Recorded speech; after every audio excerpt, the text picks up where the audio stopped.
آدم علیہ السلام کے بعد 1000 سال تک توحید پر قائم رہنے کے بعد ان لوگوں میں بت پرستی اس طرح شروع ہوئی کہ ان برے لوگوں میں بعض نیک لوگ بھی تھے۔ یہ برے لوگ ان نیک لوگوں سے بہت محبت کرتے تھے اور ان سے تقرب حاصل کرتے تھے، ان کی شان میں بہت مبالغہ کرتے تھے، جیسا کہ آج کل بعض لوگ علماء اور صالحین کی مدح سرائی میں زمین و آسمان کے قلابے ملاتے ہیں۔ یہی چیز بعد میں شرک کا ذریعہ بنی۔ امام بخاری رحمت اللہ علیہ نے سورہ نوح آیت 23 میں اللہ کے فرمان وَقَالُوا لَا تَذَرُنَّ آلِهَتَكُمْ وَلَا تَذَرُنَّ وَدًّا وَلَا سُوَاعًا وَلَا يَغُوثَ وَيَعُوقَ وَنَسْرًا، اور انہوں نے کہا کہ ہرگز اپنے معبودوں کو نہ چھوڑنا اور نہ ود اور سوا اور یغوث اور یعوق اور نصر کو چھوڑنا کی تفسیر کرتے ہوئے ابن عباس رضی اللہ عنہما سے روایت کی ہے۔ وہ فرماتے ہیں کہ یہ نوح علیہ السلام کی قوم کے بعض نیک آدمیوں کے نام ہیں۔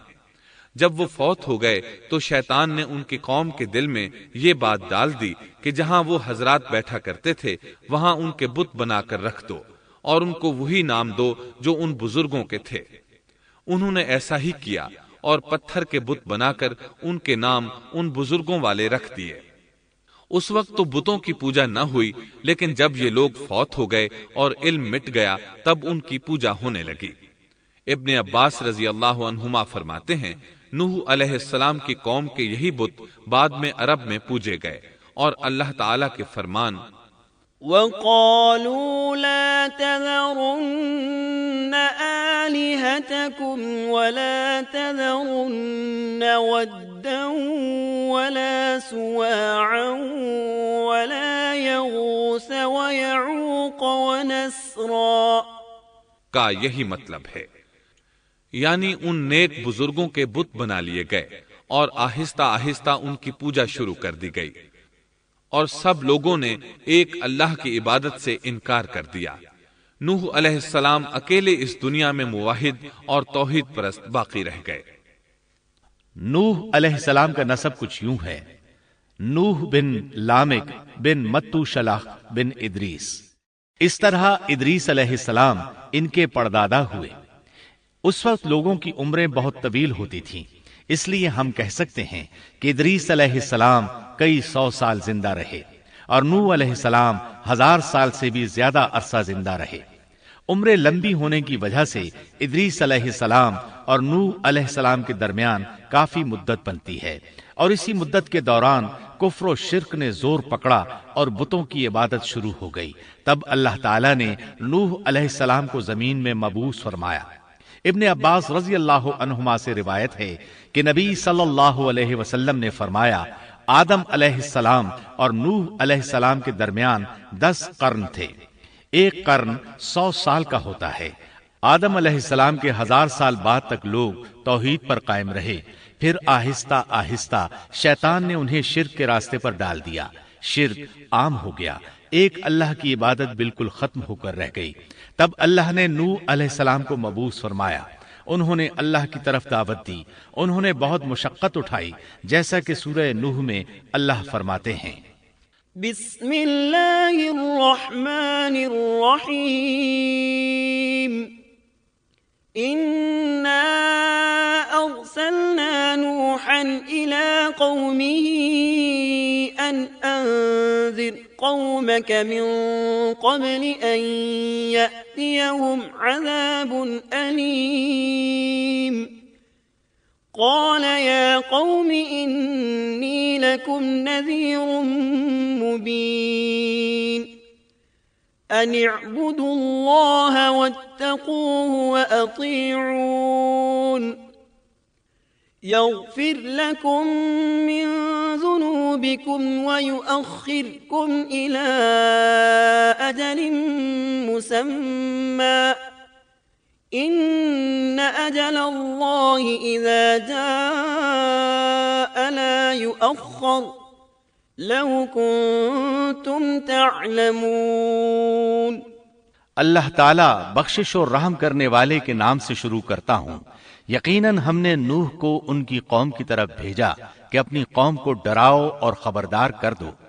اس سے پہلے کہ ان کے پاس دردناک عذاب آ جائے۔ نوح نے کہا، اے میری قوم، میں تمہیں صاف صاف ڈرانے والا ہوں کہ تم اللہ کی عبادت کرو اور اس سے ڈرا کرو اور میرا کہنا مانو، تو وہ تمہارے گناہ بخش دے گا اور تمہیں ایک وقت مقررہ تک چھوڑ دے گا۔ یقیناً اللہ کا وعدہ جب آ جاتا ہے تو موقوف نہیں ہوتا، کاش تمہیں سمجھ ہوتی۔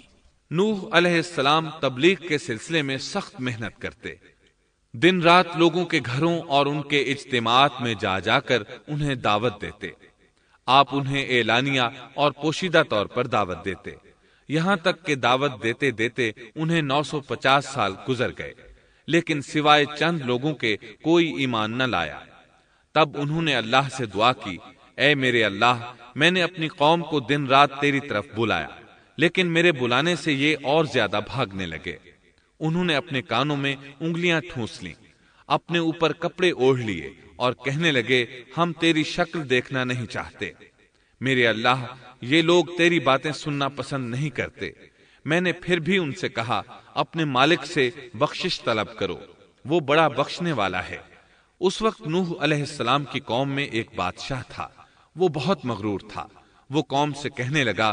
نوح کی باتوں پر کان نہ دھرنا اور نہ اس سے بحث کرنا، یہ جو کرتا ہے اسے کرنے دو، تم اپنے بتوں کی پوجا پر ڈٹے رہو۔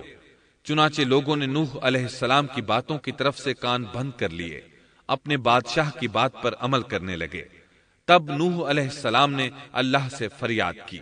اے پروردگار، یہ میرا کہنا نہیں مانتے، ان لوگوں کی سنتے ہیں جن کی اولاد اور مال نے انہیں فائدہ تو نہ دیا، الٹا نقصان پہنچایا، اور انہوں نے میرے ساتھ بڑا داؤ کیا، یعنی دوسروں کو میرے درپے کر دیا، خود بھی مجھے ستانے میں کوئی کسر نہ چھوڑی، اور آپس میں ایک دوسرے سے کہنے لگے، اپنے دیوتاؤں کو نہ چھوڑنا،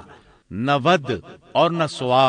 اور نہ یغوث اور نہ یعوق اور نہ نصر کو چھوڑنا۔ ان لوگوں نے بہت سے لوگوں کو گمراہ کر ڈالا، اور پروردگار تو ایسا کر کہ یہ ظالم اور زیادہ گمراہ ہو۔ اس طرح نوح علیہ السلام نے 950 سال دن رات لوگوں کو اللہ کی طرف بلایا، لیکن اتنے طویل عرصہ میں صرف 80 کے قریب لوگ مسلمان ہوئے،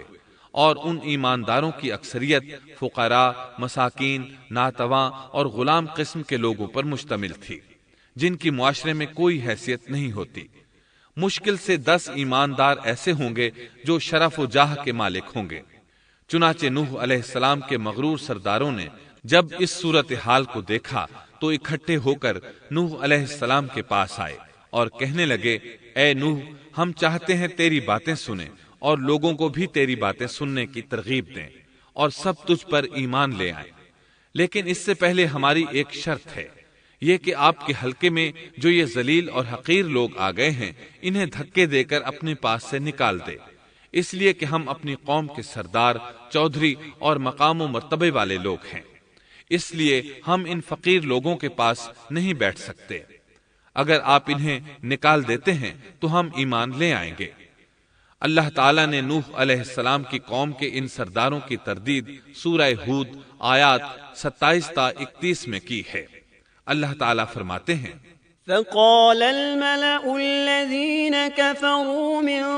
قومه ما نراك إلا بشرا مثلنا وما نراك اتبعك إلا الذين هم أراذلنا بادي الرأي وما نرى لكم علينا من فضل بل نظنكم كاذبين قال يا قوم أرأيتم إن كنت على بينة من ربي وآتاني رحمة من عنده فعميت عليكم أنلزمكموها وأنتم لها كارهون۔ کافر سردار نوح سے کہنے لگے، ہم تو یہی دیکھتے ہیں کہ تو ہماری طرح ایک آدمی ہے، اور یہ بھی دیکھتے ہیں کہ صرف ان لوگوں نے تیری پیروی کی ہے جو ہم میں رذیل ہیں، وہ بھی اوپر کی عقل سے، اور ہم تو تمہیں کسی بات میں اپنے سے زیادہ نہیں پاتے بلکہ تمہیں جھوٹا خیال کرتے ہیں۔ نوح نے کہا، اے سردارو بتلاؤ تو صحیح، اگر میں اپنے رب کی طرف سے جو دلیل آئی ہے اس پر قائم ہوا اور اس نے اپنی مہربانی سے مجھے سرفراز کیا اور تم سے وہ چھپی رہی، تو کیا زبردستی میں اسے تمہارے سر منڈ دوں گا حالانکہ تم اس سے بیزار ہو؟ وَيَا قَوْمِ لَا أَسْأَلُكُمْ عَلَيْهِ مَالًا إِنْ أَجْرِيَ إِلَّا عَلَى اللَّهِ وَمَا أَنَا بِطَارِدِ الَّذِينَ آمَنُوا إِنَّهُمْ مُلَاقُو رَبِّهِمْ وَلَكِنِّي أَرَاكُمْ قَوْمًا تَجْهَلُونَ وَيَا قَوْمِ مَنْ يَنصُرُنِي مِنَ اللَّهِ إِن طَرَدتُّهُمْ أَفَلَا تَذَكَّرُونَ وَلَا أَقُولُ لَكُمْ عِندِي خَزَائِنُ اللَّهِ وَلَا أَعْلَمُ الْغَيْبَ وَلَا أَقُولُ لَكُمْ إِنِّي مَلَكٌ وَلَا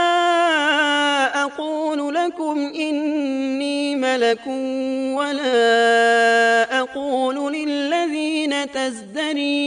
أَعْيُنُكُمْ لَن يُؤْتِيَهُمُ اللَّهُ خَيْرًا اللَّهُ أَعْلَمُ بِمَا فِي أَنفُسِهِمْ إِنِّي إِذًا لَّمِنَ الظَّالِمِينَ۔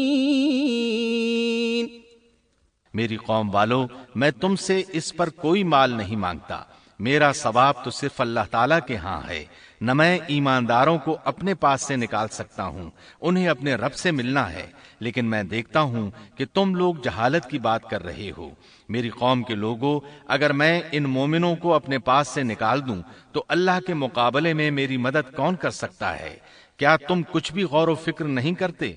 میں تم سے یہ نہیں کہتا کہ میرے پاس اللہ کے خزانے ہیں اور میں غیب کا علم بھی نہیں رکھتا، نہ میں یہ کہتا ہوں کہ میں کوئی فرشتہ ہوں، نہ میرا یہ قول ہے کہ جن پر تمہاری نگاہیں ذلت سے پڑ رہی ہیں اللہ تعالیٰ انہیں کوئی نعمت دے گا ہی نہیں، ان کے دل میں جو ہے اللہ اسے بخوبی جانتا ہے۔ اگر میں ایسی بات کہوں تو یقیناً میرا شمار ظالموں میں سے ہوگا۔ اس پر نوح علیہ السلام کی قوم اور اکڑ گئی اور وہ کہنے لگے، اے نوح بس بہت ہو گیا، تو نے ہمیں بہت ڈرا دھمکا دیا، اب اگر تو سچا ہے تو جس چیز کا وعدہ تو ہم سے کرتا تھا اس کو لے آ۔ نوح علیہ السلام نے ان کی بات سن کر کہا، عذاب لانا تو اللہ کا کام ہے، اللہ کو کوئی عاجز نہیں کر سکتا،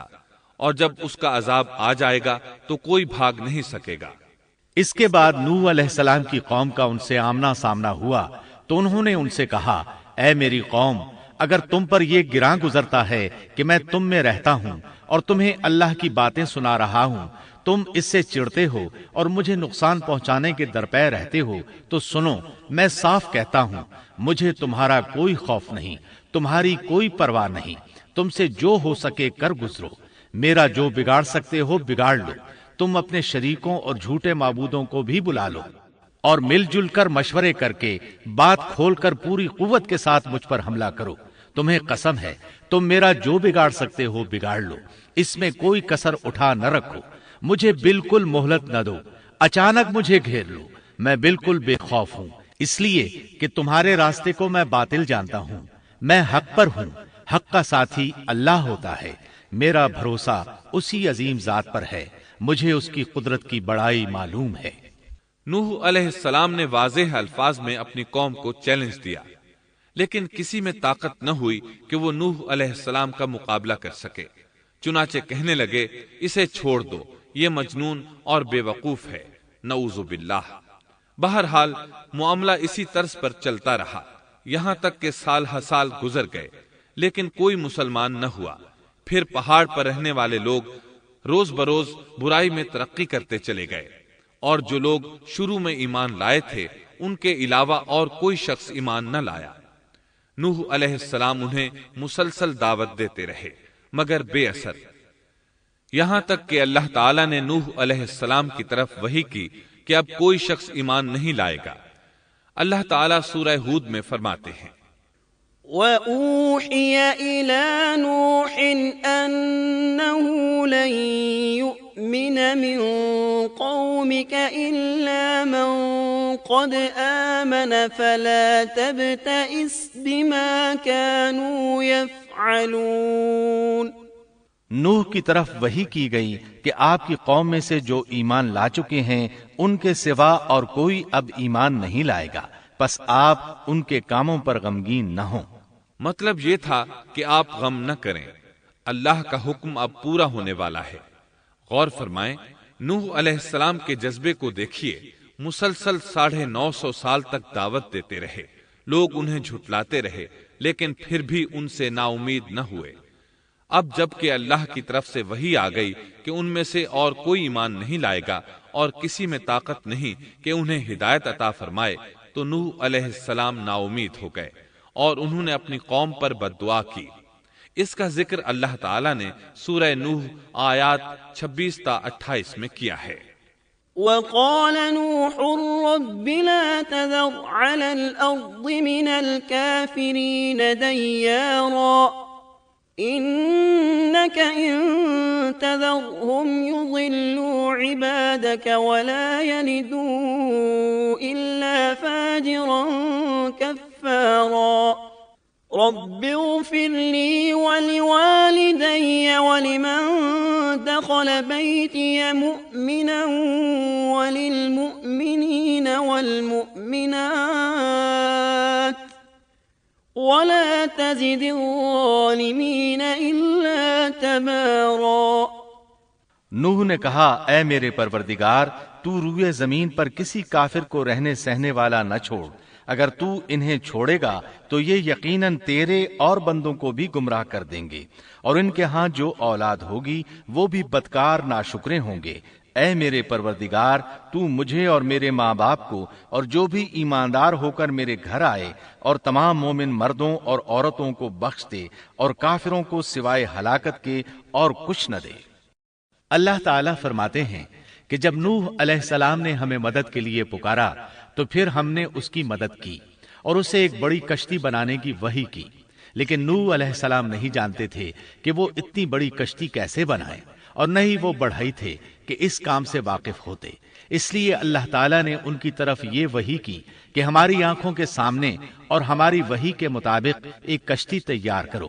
اللہ نے وحی کے ذریعے ان کی رہنمائی کی کہ وہ اس طرح کریں، اور مزید تعلیم کے لیے جبرائیل علیہ السلام کو بھیج دیا۔ وہ انہیں بتلاتے گئے کہ اس طرح کشتی تیار کرو۔ نوح علیہ السلام ایک پہاڑ پر رہتے تھے، ان کے ارد گرد درخت نہیں تھے، نہ پانی تھا، چنانچہ انہوں نے بہت سے درخت اگائے، پھر ان کو کاٹا اور پہاڑ پر بیٹھ کر کشتی تیار کرتے رہے۔ آپ بڑے بڑے تختے بناتے اور لوہا لاتے اور ان سے کیل تیار کرتے، پھر ان کیلوں کو تختوں میں ٹھوکتے، آپس میں ان تختوں کو ملاتے، یہاں تک کہ ایک بہت بڑی مضبوط اور دیو ہیکل کشتی تیار ہو گئی۔ ایک روایت کے مطابق نوح علیہ السلام نے اس کو 100 سال میں تیار کیا۔ یہ تھی وہ کشتی جسے نوح علیہ السلام نے اللہ کی ہدایت کے مطابق تیار کیا تھا۔